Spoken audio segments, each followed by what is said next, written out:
Trump também quer o Brasil como um aliado da OTAN, a Organização do Tratado do Atlântico Norte. Essa parceria com a organização militar faria parte de uma possível ação americana contra o regime de Nicolás Maduro na Venezuela.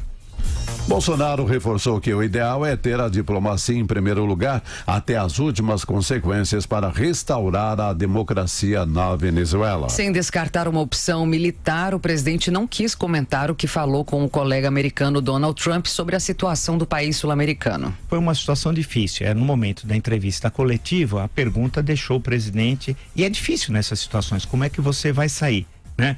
O que você vai responder, até para ser cortês com quem você está visitando e buscando algumas concessões no campo econômico diplomático. E a pergunta tinha que ser feita, claro. E a pergunta tinha de ser feita. Claro. Então o problema é a resposta.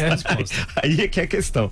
Então, e o presidente tem uma dificuldade, eu já falei isso várias vezes, de vocabulário. E quando você tem uma dificuldade de vocabulário, você dificulta a construção do raciocínio. Você sabe que a evolução da humanidade, conforme o vocabulário das várias línguas elas foram se ampliando, desenvolveu-se a ciência também. O pensamento filosófico não pode ser feito com vocabulário, por exemplo, restrito, né? Sendo assim, numa situação como aquela, complicada, o presidente tentou sair da melhor forma possível, tal.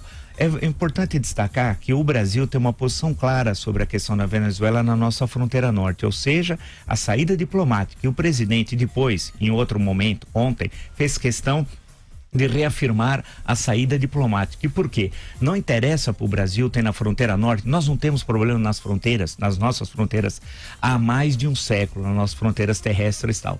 Então, sendo assim, tem de se manter essa política. O setor militar do governo é radicalmente contra qualquer intervenção militar na Venezuela, patrocinada pelos Estados Unidos ou por qualquer outro país. E deixou isso bem claro, vide a posição apresentada pelo general Hamilton Mourão na reunião do Bogotá. Ficou muito claro aquilo. Ernesto Araújo, sim, o Beato Salu, esse é diferente.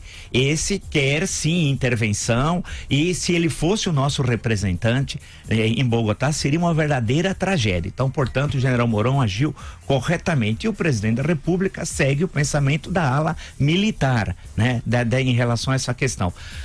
Ou seja, saída diplomática. Não queremos um Vietnã na fronteira norte do Brasil. Seria uma enorme irresponsabilidade.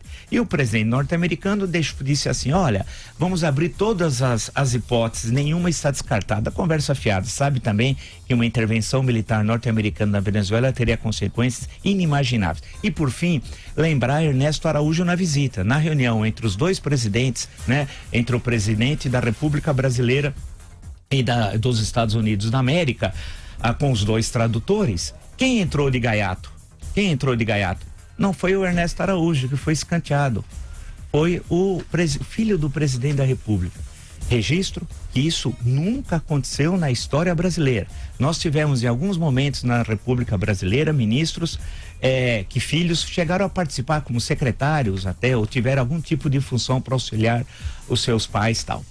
Posso lembrar de alguns. Podia lembrar até eu estou lembrando agora de improviso, mas o Roberto Médici, no governo Emílio Garrastazu Médici, que também foi uma espécie de secretário do pai, mas ninguém teve a ousadia do que ocorreu ontem. Eu lamento em nome de uma instituição, não do Ernesto Araújo, que para mim pouco importa, mas lamento em nome da instituição Itamaraty, né? Foi realmente um momento muito triste da história do Itamaraty.